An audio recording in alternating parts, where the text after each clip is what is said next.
do século XVI. Então nós queremos começar uma série de mensagens a partir de hoje, todo domingo, sobre os 5 solas da reforma, uma expressão em latim que é sola Escritura, solo Christus, sola gratia, sola fide e sola Deo glória. São expressões em latim que são os princípios da reforma protestante. Então nós vamos hoje começar com o primeiro princípio da reforma protestante, que é o solos Christus. Abra sua Bíblia em Colossenses, Epístola de Paulo aos Colossenses, capítulo 1, do versículo 13 ao versículo 20. Eu vou ler esse texto e você vai prestar bem atenção na palavra do Senhor que será lida. Amém? Tem Bíblias aí, Aqui não. Mas tem, alguém pode te dar uma Bíblia que tem várias Bíblias aí nos bancos, você pode acompanhar. Colossenses capítulo 1, versículo 13 a 20. A palavra de Deus diz assim: Ele nos libertou do império das trevas e nos transportou para o reino do Filho do seu amor, no qual temos a redenção, a remissão dos pecados.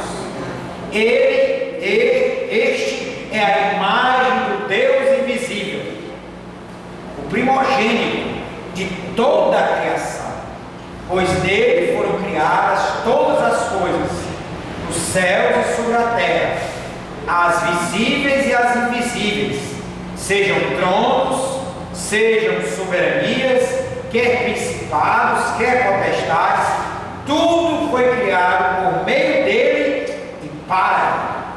Ele é antes de todas as coisas, nele tudo subsiste.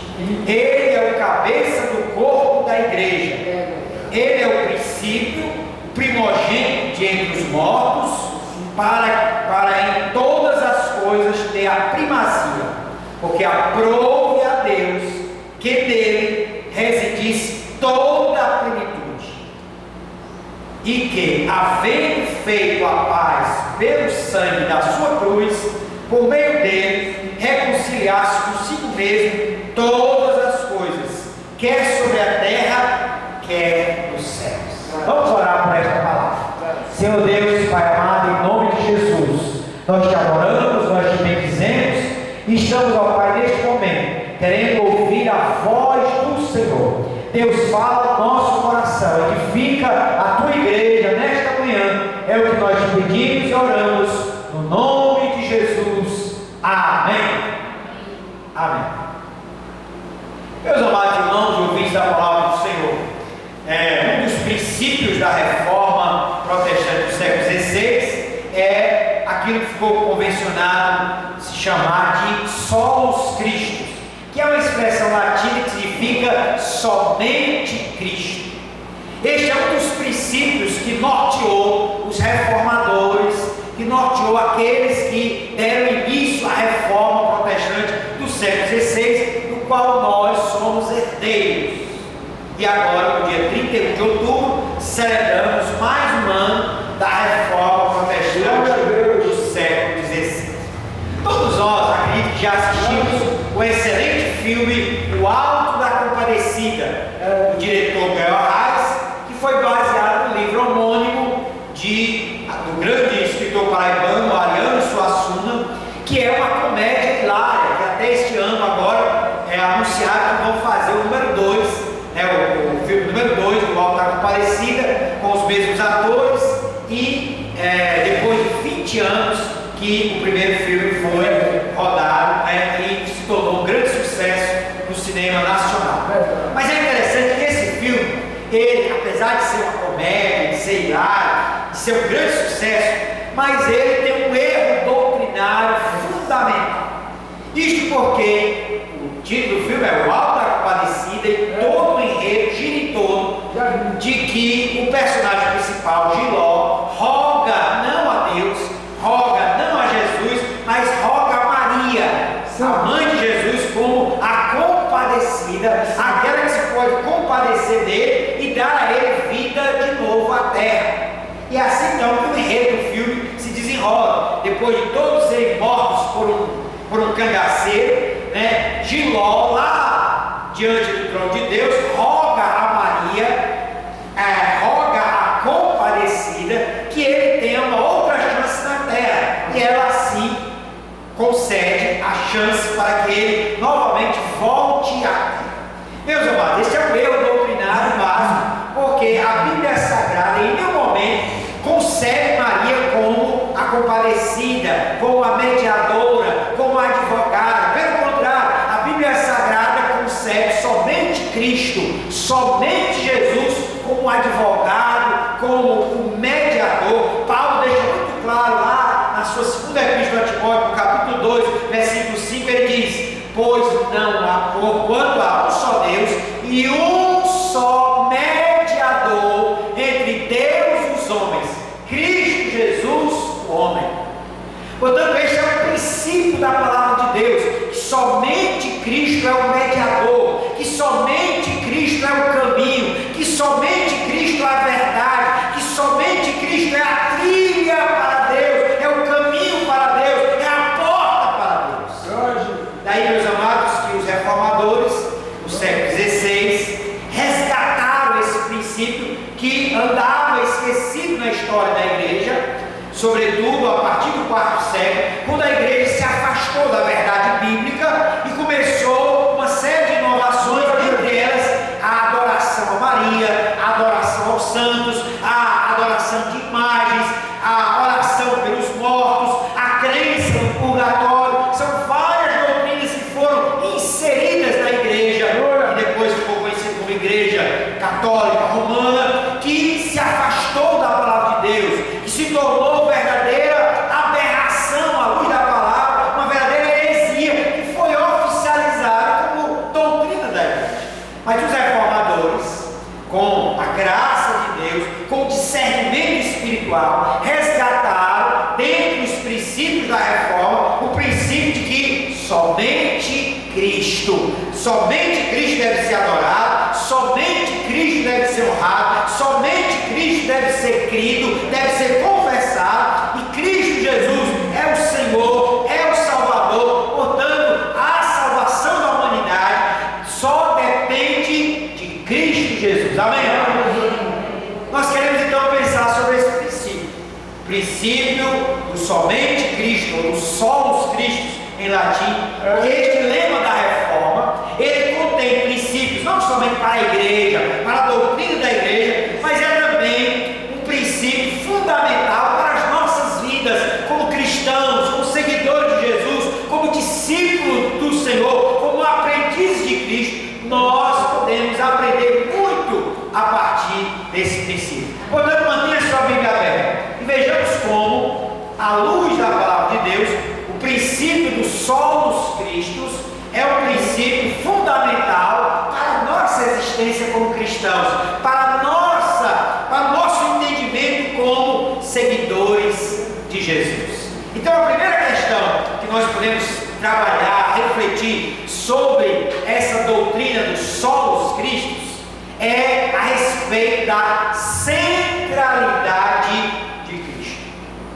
Esta, meus amados irmãos, é a primeira implicação deste lema da reforma. Sim, porque em tudo Cristo é a figura central. Esse texto que nós lemos de Colossenses 1, ele deixa muito claro no versículo 16 e 17, porque nele, se referindo a Cristo, foram criadas todas as coisas, dos céus e sobre a terra, as visíveis, as invisíveis, sejam tronos, sejam soberanias, quer principados, quer potestades, tudo foi criado por meio dele e para. Aleluia. Daí, meus amados irmãos, é que, à luz da palavra de Deus, Cristo é a figura central. Não há espaço para nenhum outro. Aqui é a palavra de Deus que está dizendo: tudo foi criado por Jesus. Jesus é o Criador. Jesus é o Senhor. Meus amados, Deus escolheu Jesus como sendo este que haveria de criar todas as coisas. É por isso que esse texto deixa muito claro. E no versículo 17 ele diz ainda mais: ele é antes de todas as coisas, nele tudo subsiste. Ou seja, a figura de Jesus, a figura de Cristo é central, central em Deus, central na palavra. Portanto, a Bíblia, nós podemos passear à luz da palavra de Deus e vemos que de Gênesis a Apocalipse, a Bíblia anuncia Cristo. De Gênesis a Apocalipse, a Bíblia só fala de Cristo. Cristo é o tema central de toda a palavra de Deus. Cristo é aquele que esteve nos conselhos de Deus para criar o mundo. Provérbios, no capítulo 8, versículos 22 e 30, é um texto que deixa muito claro isso, quando a palavra de Deus nos diz que Cristo estava com Deus na fundação do mundo. Está lá, o versículo 22 de Provérbios 8. O Senhor me possuía no início de sua obra, antes das suas obras mais antigas. Aí ele vai escrevendo. Aí no versículo 30 ele diz assim: então eu estava com ele e era seu arquiteto. Dia após dia eu era as suas delícias, folgando perante ele em todo o tempo. Esse é Jesus que está diante de Deus.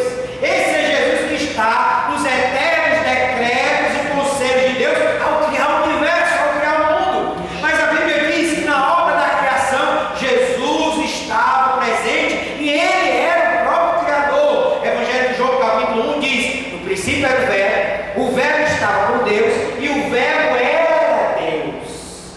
Tudo foi feito por meio dele e nada sem ele se fez. Jesus é o Criador, Jesus é a figura central. Portanto, meus amados, ele é central no Antigo Testamento, de tal modo que toda a Escritura fala dele.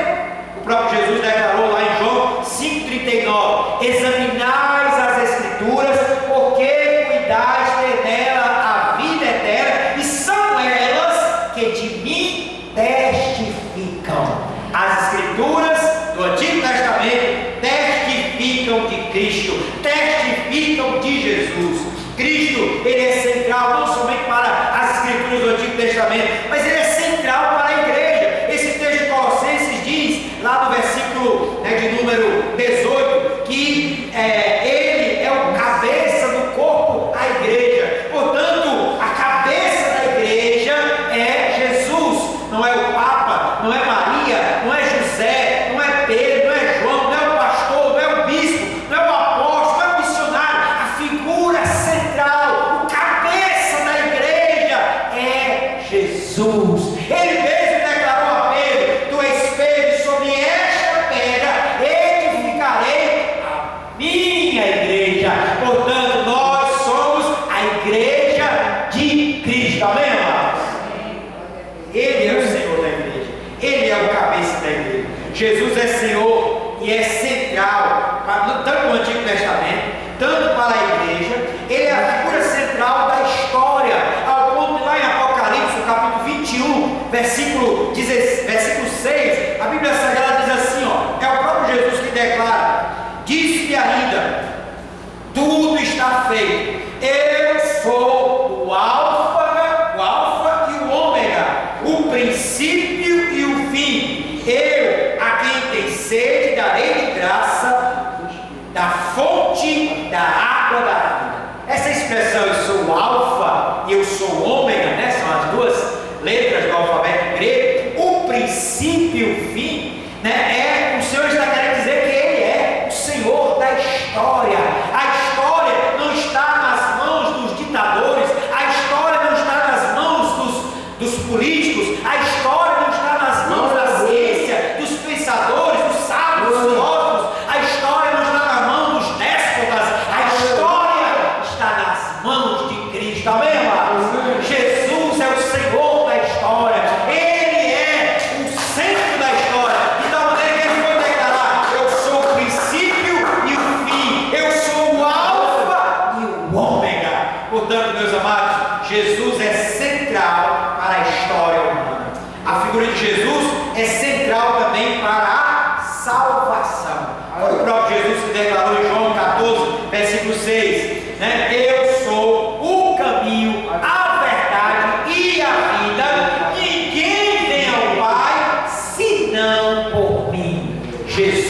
o caminho. Ele não disse que era um caminho, ele disse que é o caminho.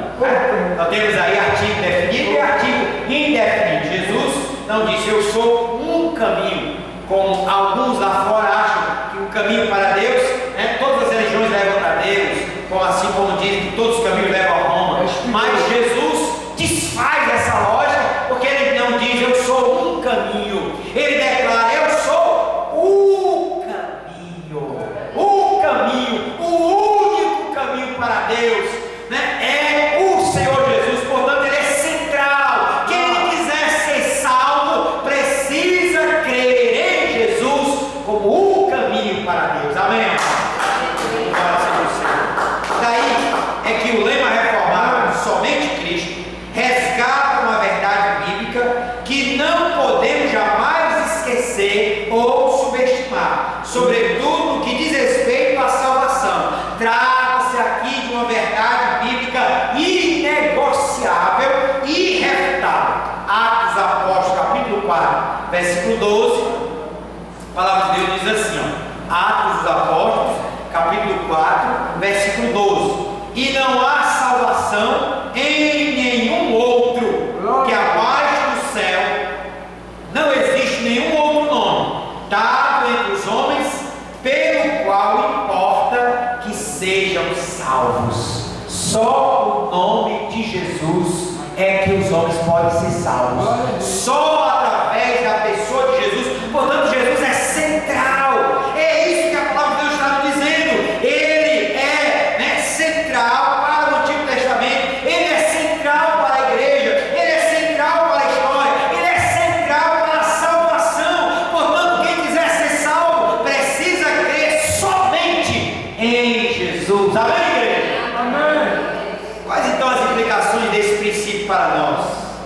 Em primeiro lugar, nós precisamos crer em Cristo, confiar em Cristo de todo o coração. E eu sei que eu falo para você, já creu em Jesus, você já confiou em Jesus, já entregou a sua vida a Jesus, já creu em Jesus, mas a cada dia nós precisamos reafirmar esse princípio reformado somente em Cristo, crendo cada dia mais no Senhor, aprendendo cada dia mais a desenvolver a nossa fé. E olha que fé é um relacionamento pessoal, é uma confiança, é uma entrega, onde cada dia eu preciso confiar mais em Cristo, acreditar mais em Jesus, entregar mais a Jesus, e cada dia mais fazer com que Ele seja o guia da minha vida, aquele que me guia, aquele que me orienta, aquele que escuta o meu clamor, as minhas dores, as minhas angústias, mas sobretudo é aquele que me dá paz, alegria, satisfação, razão para viver. Você pode dizer amém por isso? Louvado seja o nome de Jesus. Mas, queridos, a implicação disso é não somente que nós precisamos confiar em Cristo, crer em Cristo, mas nós também não podemos deixar que nada nem ninguém usurpe o lugar central de Cristo em nosso coração. Quando afirmamos o princípio reformado só os Cristos, ou somente Cristo, nós estamos afirmando que nenhum ídolo, que nenhuma ideia, que nenhuma ideologia, que nenhuma causa deste mundo deve ser maior em nosso coração, em nossa mente, em nosso ser, do que a causa de Cristo. Amém, amados? Cristo deve ser a causa das causas da nossa vida. Eu sei que você, jovem, adulto, criança, adolescente, pode dizer: mas é uma causa que eu tenho ainda na minha vida, é me formar, ou então é construir família, é ter um grande amor, é ter tal profissão. Mas, querido, a causa maior da vida de um cristão é que Cristo seja formado em nós. Amém? Glória seja a Deus. Mas, queridos, há ainda uma segunda implicação do princípio só os Cristo, ou somente Cristo, é que não somente há a centralidade de Cristo, mas a superioridade de Cristo. Podemos dizer que essa é a segunda implicação deste lema da reforma, que tem a ver com Cristo ser superior a tudo e a todos. Jesus Cristo, meus amados, as Escrituras lhe dão o título de Senhor, que dá a ideia de governante supremo, absoluto, soberano, todo-poderoso.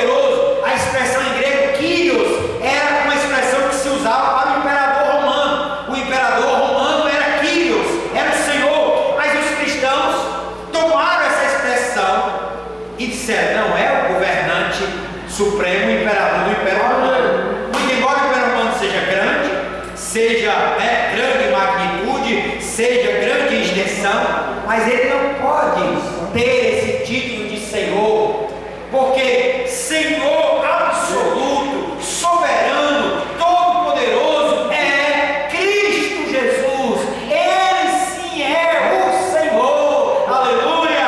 Louvado seja o nome do Senhor. Portanto, meus amados, essa expressão Cristo é o Senhor, ela aparece pelo menos 300 vezes no Novo Testamento. No Antigo Testamento é a expressão Adonai, que também significa Senhor, mas é aplicado a Jeová Deus, a Deus Jeová. Mas no Novo Testamento a mesma expressão Adonai, Kyrios, Senhor, não é aplicado a Deus, é aplicado a Jesus.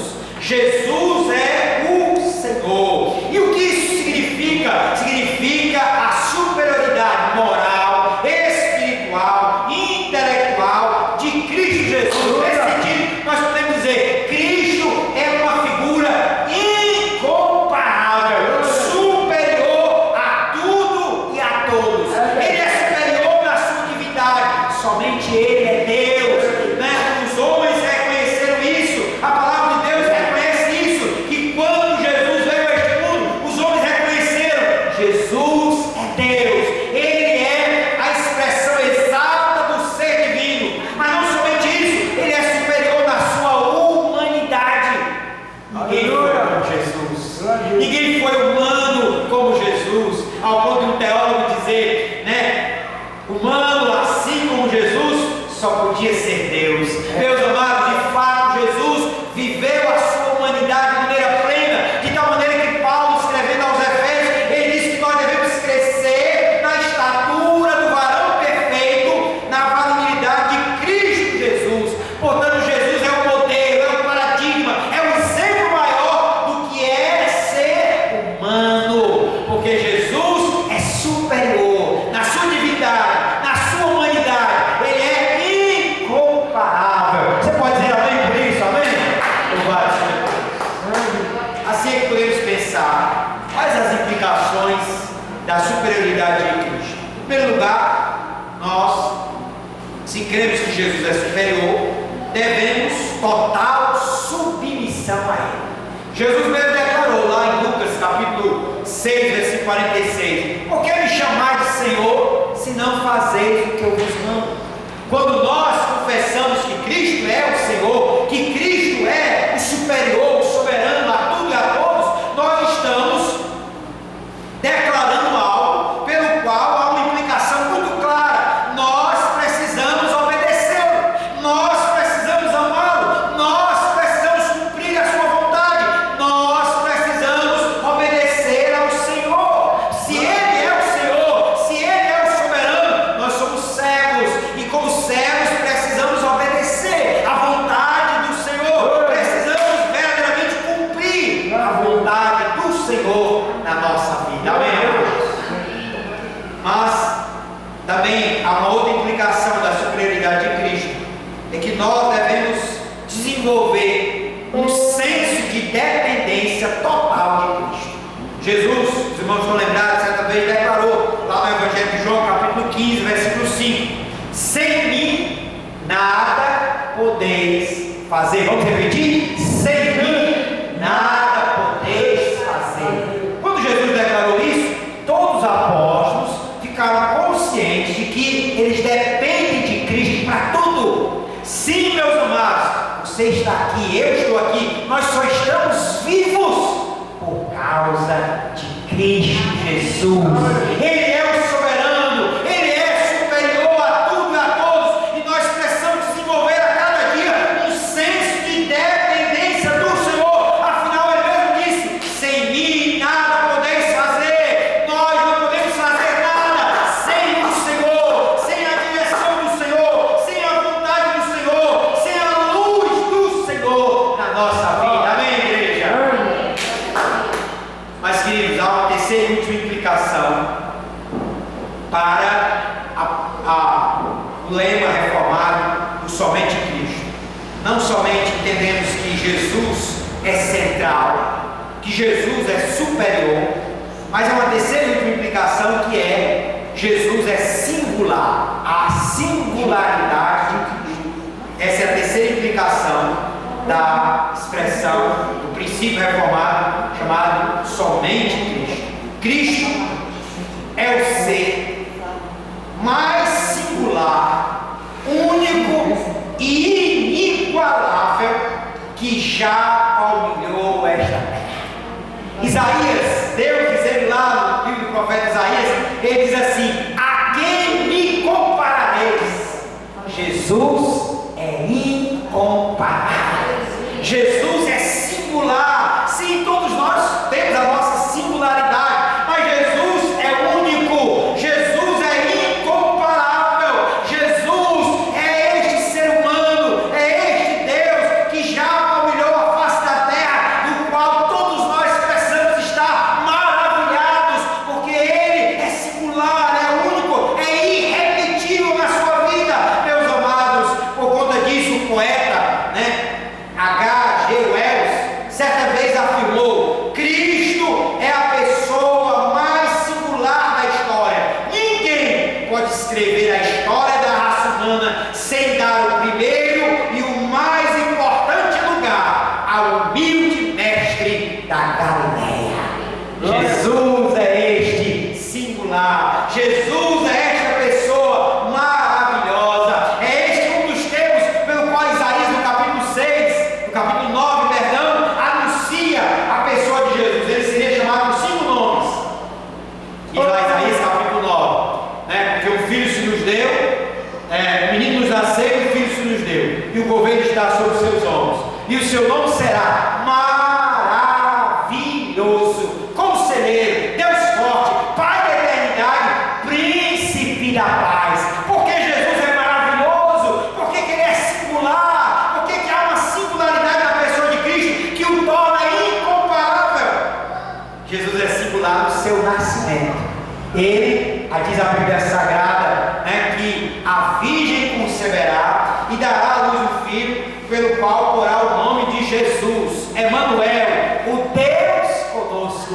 Jesus foi concebido através do ventre de Maria, pela unção do Espírito Santo, como diz o anjo Gabriel, o poder do Altíssimo te cobrirá, e o ente que há de nascer em ti será chamado Jesus. E a palavra Jesus significa Deus é Salvador, porque Ele salvará o povo dos seus pecados. Meus amados, que coisa maravilhosa é saber que desde o nascimento Jesus é maravilhoso, porque Ele nasce sem pecado, porque Ele nasce não do fruto da conjunção carnal de um homem e de uma mulher, mas Ele nasce de uma virgem, concebido pelo Espírito Santo. Mas Jesus não somente é singular no seu nascimento, mas Jesus é singular também nos seus milagres. Jesus operou muitos milagres. A Bíblia Sagrada diz que se fossem escritos livros pelo qual registrasse os milagres de Jesus, nem no mundo todo caberiam os livros dos milagres, das ações, das palavras, sobretudo das ações miraculosas, milagrosas de Jesus. E aí, meus amados, Jesus curou cegos, paralíticos, expulsou demônios, e uma das ações mais belas de Jesus foi quando Ele repreendeu o vento, a tempestade. E aí os apóstolos se olharam. Lá em Mateus, no capítulo 8, versículo 27, há uma expressão maravilhada dos apóstolos, no capítulo 8, versículo 27, que diz assim, olha lá, diz assim: maravilharam-se os homens, os apóstolos, dizendo: quem é esse que até os ventos e o mar lhe obedecem? Quem é este? Os apóstolos se maravilharam dessa singularidade de Cristo, dessa pessoa maravilhosa que é Jesus. Eles se maravilharam, eles se espantaram e deixaram essa pergunta no ar: quem é este que até o vento e o mar lhe obedecem? Não é outro senão Jesus de Nazaré, o Cristo de Deus. Aleluia, louvado seja Deus. Mas amados, Jesus é singular, não somente no seu nascimento, não somente nos seus milagres, mas Jesus também é singular no seu ensino. Jamais alguém falou como Jesus. Jamais alguém ensinou tal ética, tal ensino, de maneira tão sábia, de maneira tão ungida, de maneira tão divina, como o Mestre Jesus, o Mestre da Galileia, ao ponto que até mesmo seus inimigos assim o reconheceram. A Bíblia Sagrada diz lá no Evangelho de João, capítulo 7, que os sacerdotes do templo se uniram e disseram: vamos lá, pegaram guardas, soldados, disseram: vamos lá prender a Cristo, vamos lá prender a Jesus. E lá no Evangelho de João, capítulo 7, versículo 46, aqueles soldados voltaram, depois de ouvir Jesus, e relataram então para os sacerdotes. Diz assim a palavra de Deus: voltaram, pois, os guardas à presença dos principais sacerdotes e fariseus, e estes lhe perguntaram: por que não o trouxestes? Aí o versículo 46 diz: responderam eles: jamais alguém falou como este homem.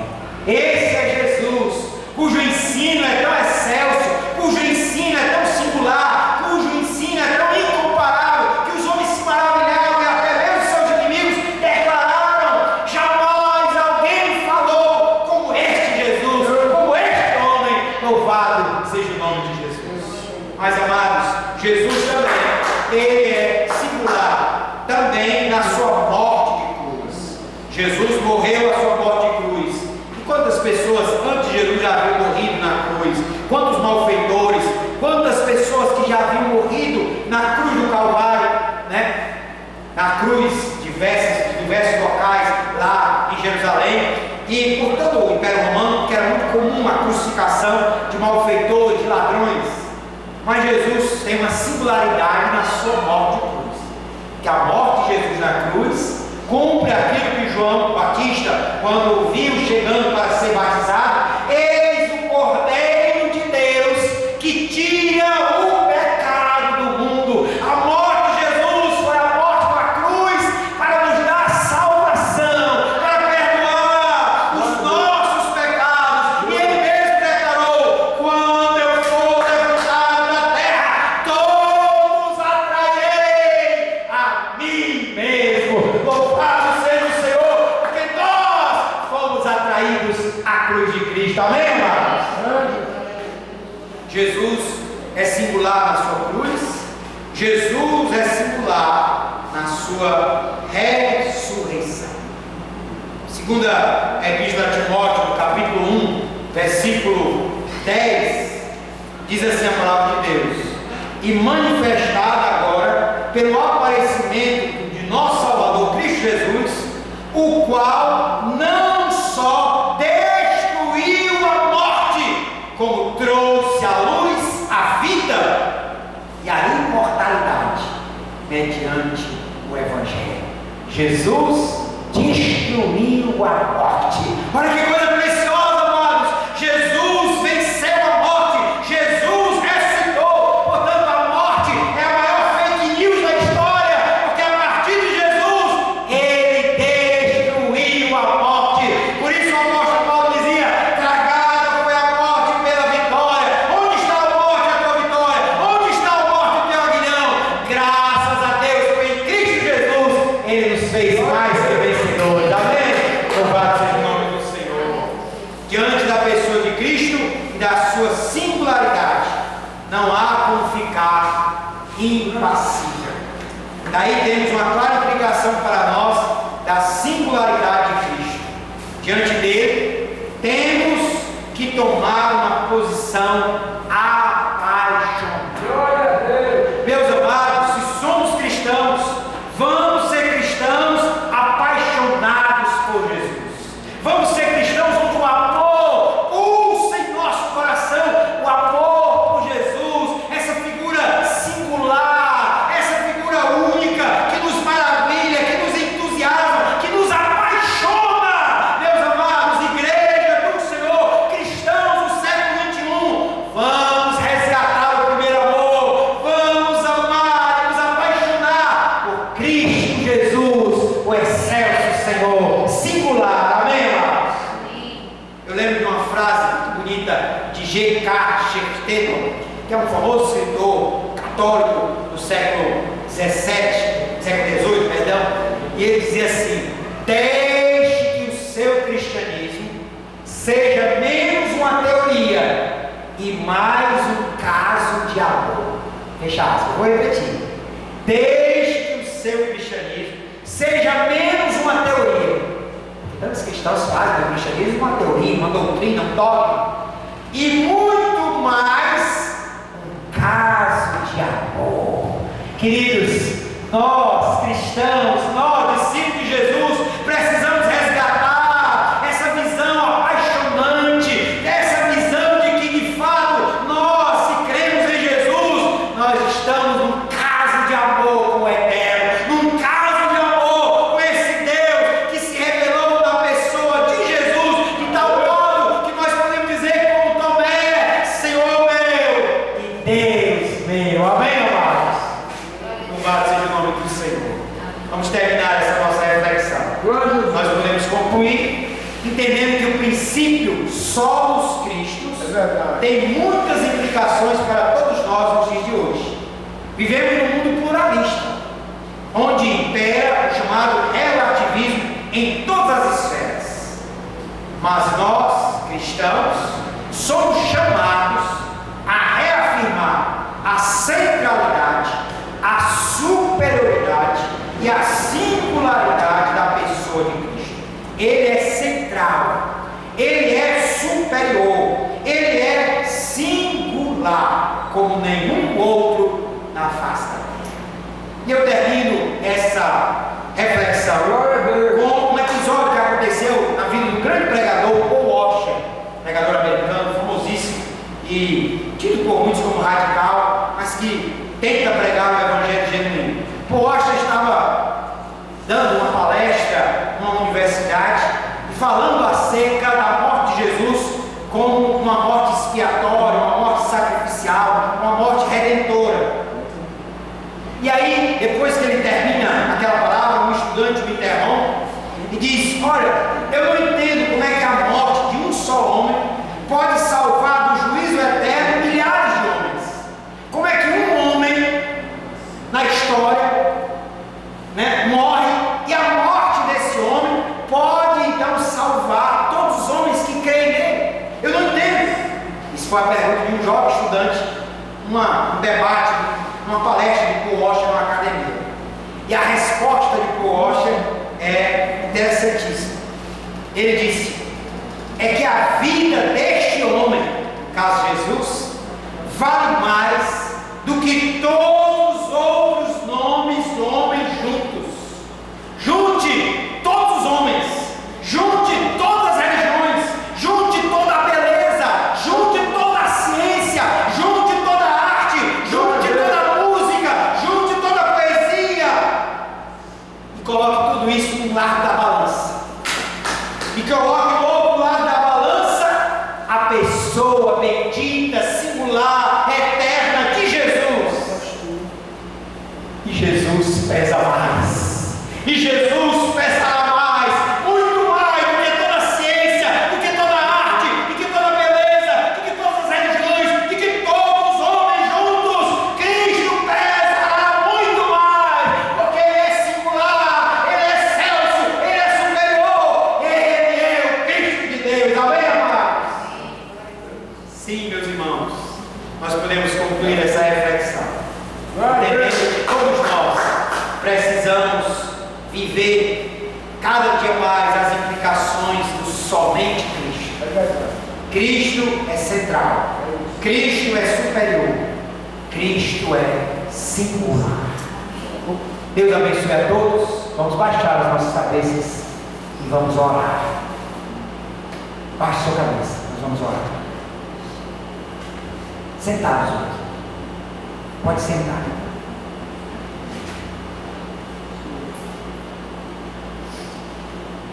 Alguém aqui que deseja aceitar a Cristo nessa manhã? Aceitar Jesus como Senhor e Salvador? Amém. Amém. Pode vir aqui à frente. O amigo também? Ah, tá certo. Mas ela não, né? Ela está aceitada. Amém. Fique aí. Baixa sua cabeça aí. Não. Pode. Amém. Deus eterno, Pai celestial, estamos na Tua presença, Senhor, te glorificando, te exaltando, porque Tu és Deus, Tu és Senhor. Nós cremos em Jesus. Ó Pai, apresentamos essa vida diante de Ti, Senhor. Ó Deus, essa vida que é preciosa para Ti, Deus. Nós, ó Deus, ignoramos as circunstâncias pelas quais ela chegou aqui com o seu marido, mas te rogamos, Senhor, que Tu a salve, que Tu a transforme, que Cristo verdadeiramente, ó Deus, escreva o seu nome no livro da vida, e ela seja transformada, e ela seja liberta, e ela seja salva para a glória do Senhor. Cristo, nós te adoramos nesta manhã, nós te bendizemos nesta manhã. Ó Deus, opera nas nossas vidas, para que possamos cada dia mais te amar, te bendizer, te glorificar, te adorar e confiar somente em Ti. É assim que nós oramos, Senhor, em nome e por amor de Jesus. Amém. E as palmas glorificam a Deus. Amém. Qual é o nome da senhora? Qual é o nome da senhora? Oi? Como é? Deane. Pronto, só Deane. Calma, fala assim, tá? Viu? Deus abençoe. É a Deane, meu irmão. Deus abençoe a Deane, né? Chegou aqui nesta manhã e veio aqui à frente aceitar a Cristo como Senhor e Salvador da sua vida, e que ela permaneça firme nos caminhos do Senhor, e que nós possamos acolher, né? Nós, como igreja do Senhor, estamos aqui para acolher a todos aqueles que realmente se voltam para o Senhor conosco. Amém?